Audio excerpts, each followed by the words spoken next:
The Roman emperor was the ruler of the Roman state during the imperial period. The emperors used a variety of different titles throughout history. Often when a given Roman is described as becoming emperor in English, it reflects his taking of the title Augustus or Caesar. Another title often used was imperator, originally a military honorific. Early emperors also used the title Princeps. Emperors frequently amassed republican titles, notably Princeps Senatus, Consul and Pontifex Maximus. The legitimacy of an emperor's rule depended on his control of the army and recognition by the Senate. An emperor would normally be proclaimed by his troops, or invested with imperial titles by the Senate, or both. The first emperors reigned alone. Later emperors would sometimes rule with co-emperors and divide administration of the empire between them. The Romans considered the office of emperor to be distinct that of a king. The first emperor, Augustus, resolutely refused recognition as a monarch.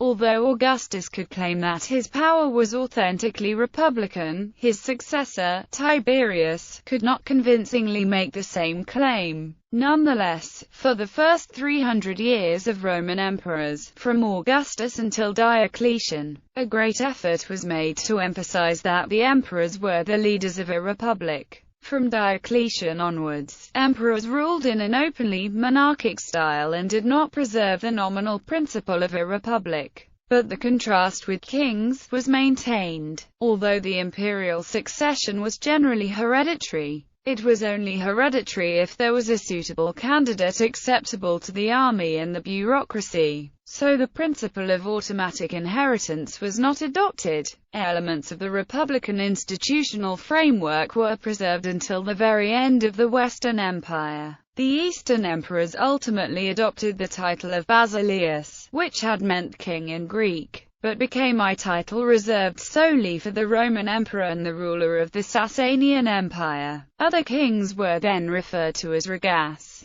In addition to their pontifical office, some emperors were given divine status after death. With the eventual hegemony of Christianity, the emperor came to be seen as God's chosen ruler and as a special protector and leader of the Christian Church on earth. Although in practice an emperor's authority on church matters was subject to challenge, the Western Roman Empire collapsed in the late 5th century. Romulus Augustulus is often considered to be the last emperor of the West after his forced abdication in 476, although Julius Nepos maintained a claim to the title until his death in 480. Meanwhile, in the East, emperors continued to rule from Constantinople. These are referred to in modern scholarship as Byzantine emperor, but they used no such title and called themselves Roman Emperor. Constantine XI was the last Byzantine Roman emperor in Constantinople, dying in the fall of Constantinople to the Ottomans in 1453. Due to the cultural rupture of the Turkish conquest,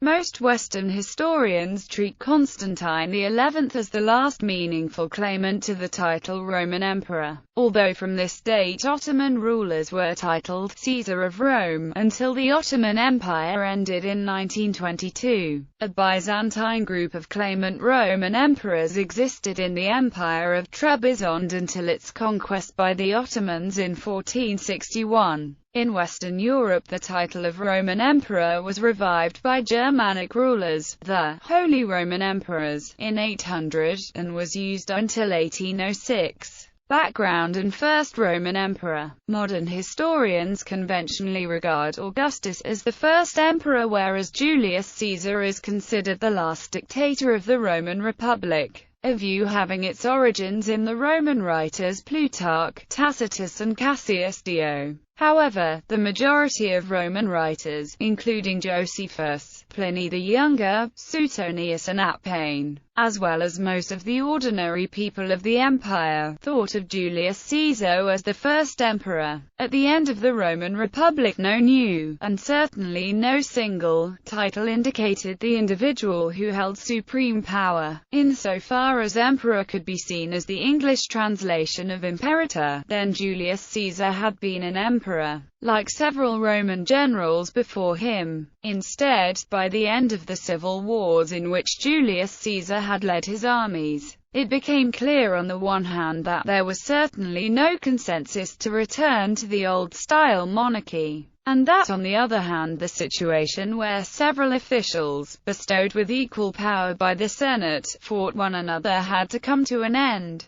Julius Caesar, then Augustus after him, accumulated offices and titles of the highest importance in the Republic, making the power attached to these offices permanent, and preventing anyone with similar aspirations from accumulating or maintaining power for themselves. However, Julius Caesar, unlike those after him, did so without the Senate's vote and approval. Julius Caesar held the republican offices of consul 4 times and dictator 5 times, was appointed dictator in perpetuity in 45 BC and had been Pontifex Maximus for several decades. He gained these positions by senatorial consent. By the time of his assassination, he was the most powerful man in the Roman world. In his will, Caesar appointed his adopted son Octavian as his heir. On Caesar's death, Octavian inherited his adoptive father's property and lineage. The loyalty of most of his allies again through a formal process of senatorial consent, an increasing number of the titles and offices that had accrued to Caesar. A decade after Caesar's death, Octavian's victory over his erstwhile ally Mark Antony at Actium put an end to any effective opposition and confirmed Octavian's supremacy. In 27 BC, Octavian appeared before the Senate and offered to retire from active politics and government. The Senate not only requested he remain, but increased his powers and made them lifelong, awarding him the title of Augustus. Augustus stayed in office until his death. The sheer breadth of his superior powers as Princeps and permanent imperator of Rome's armies guaranteed the peaceful continuation of what nominally remained a republic. His restoration of powers to the Senate and the people of Rome was a demonstration of his auctoritas and pious respect for tradition. Even at Augustus' death, some later historians such as Tacitus would say that the true restoration of the Republic might have been possible. Instead, Augustus actively prepared his adopted son Tiberius to be his replacement and pleaded his case to the Senate for inheritance through merit. The Senate disputed the issue but eventually confirmed Tiberius as Princeps. Once in power, Tiberius took considerable pains to observe the forms and day-to-day substance of republican government. Classical period. Rome used no single constitutional office, title or rank exactly equivalent to the English title, Roman Emperor. Romans of the imperial era used several titles to denote their emperors, and all were associated with the pre-imperial, republican era. The emperor's legal authority derived from an extraordinary concentration of individual powers and offices that were extant in the republic rather than coming from a new political office. Emperors were regularly elected to the offices of consul and censor. Among their permanent privileges were the traditional republican title of Princeps Senatus and the religious office of Pontifex Maximus. Every emperor held the latter office and title until Gratian surrendered it in 382 AD to Pope Siricius. It eventually became an auxiliary honor of the Bishop of Rome. These titles and offices conferred great personal prestige, but the basis of an emperor's powers derived from his auctoritas. This assumed his greater powers of command and tribunician power as personal qualities, independent of his public office. As a result, he formally outranked provincial governors and ordinary magistrates. He had the right to enact or revoke sentences of capital punishment, was owed the obedience of private citizens, and by the terms of the ius auxiliandi could save any plebeian from any patrician magistrate's decision. He could veto any act or proposal of any magistrate, including the tribunes of the people. His person was held to be sacrosanct. Roman magistrates on official business were expected to wear the form of toga associated with their office. Different togas were worn by different Ranks. Senior magistrates had the right to togas bordered with purple. A triumphal imperator of the Republic had the right to wear the toga picta for the duration of the triumphal rite.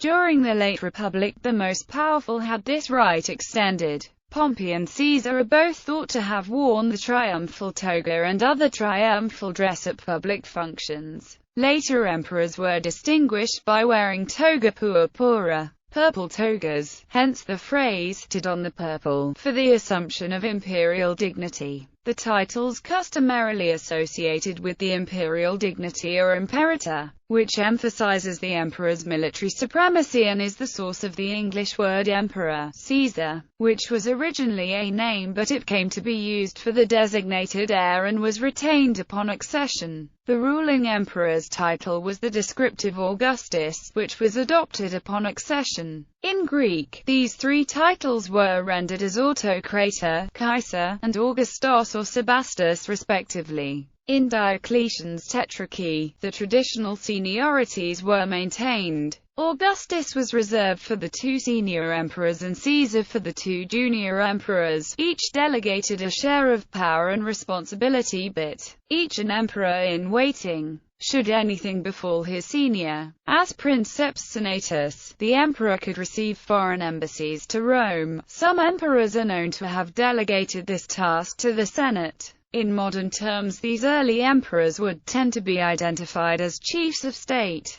The office of Princeps senatus, however, was not a magistracy and did not entail imperium. At some points in the empire's history, the emperor's power was nominal, powerful praetorian prefects, masters of the soldiers, and on a few occasions, other members of the imperial household including imperial mothers and grandmothers acted as the true source of power. Imperator. The title imperator dates back to the Roman Republic, when a victorious commander could be hailed as imperator in the field by his troops. The Senate could then award or withhold the extraordinary honor of a triumph. The triumphal commander retained the title until the end of his magistracy. Roman tradition held the first triumph as that of Romulus, but the first attested recipient of the title imperator in a triumphal context is Aemilius Paulus in 189 BC. It was a title held with great pride.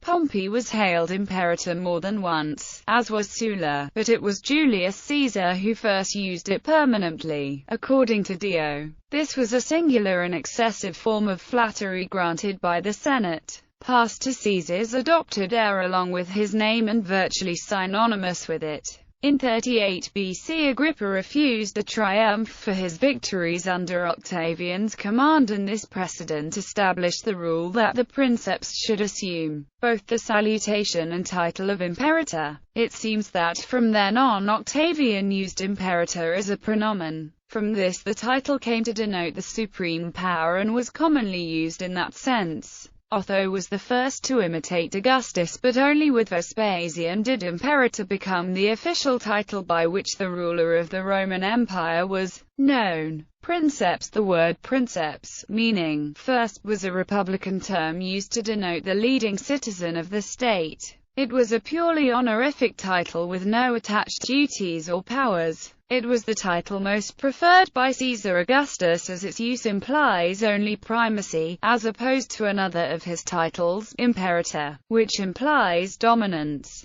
Princeps, because of its republican connotation, was most commonly used to refer to the emperor in Latin, as it was in keeping with the facade of the restored republic. The Greek word basileus was modified to be synonymous with emperor, as the Greeks had no republican sensibility and openly viewed the emperor as a monarch. In the era of Diocletian and beyond, princeps fell into disuse and was replaced with dominus. Later emperors used the formula imperator. Caesar NN. Pius Felix Augustus. NN representing the individual's personal name, Pius Felix, meaning pious and blessed, and Invictus, meaning undefeated. The use of princeps and dominus broadly symbolize the differences in the empire's government. giving rise to the era designations Principate and Dominate. Evolution in late antiquity. In 293, following the crisis of the 3rd century which had severely damaged imperial administration, Emperor Diocletian enacted sweeping reforms that washed away many of the vestiges and facades of republicanism which had characterized the Augustan order in favor of a more frank autocracy. As a result,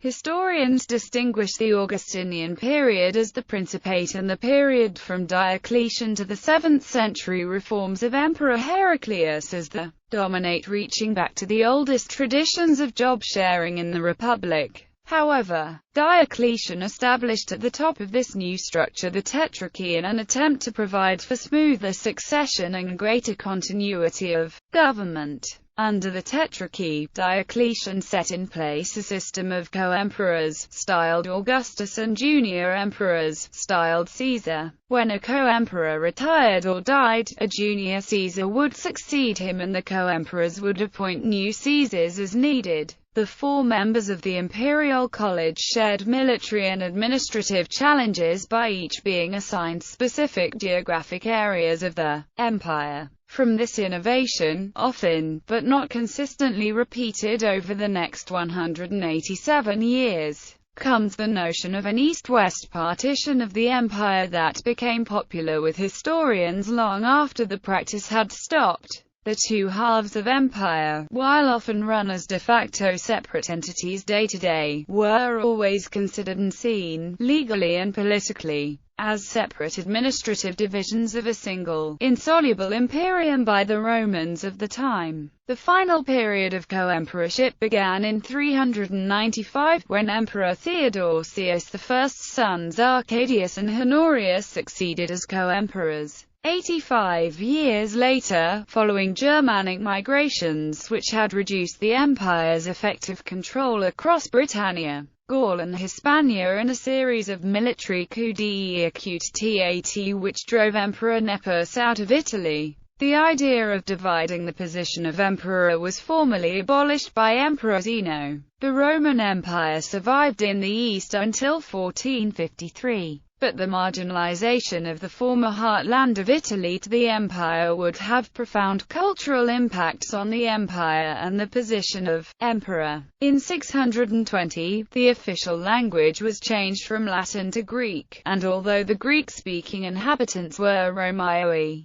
and were still considered Romans by themselves and the populations of Eastern Europe, the Near East, India, and China, many in Western Europe began to refer to the political entity as the Greek Empire. The evolution of the Church in the no longer imperial city of Rome and the Church in the now supreme Constantinople began to follow divergent paths, culminating in the split between the Roman Catholic and Eastern Orthodox faiths. The position of emperor was increasingly influenced by Near Eastern concepts of kingship. Starting with Emperor Heraclius, Roman emperors styled themselves King of Kings from 627 and Basileus from 629. The later period of the empire is today called the Byzantine Empire as a matter of scholarly convention.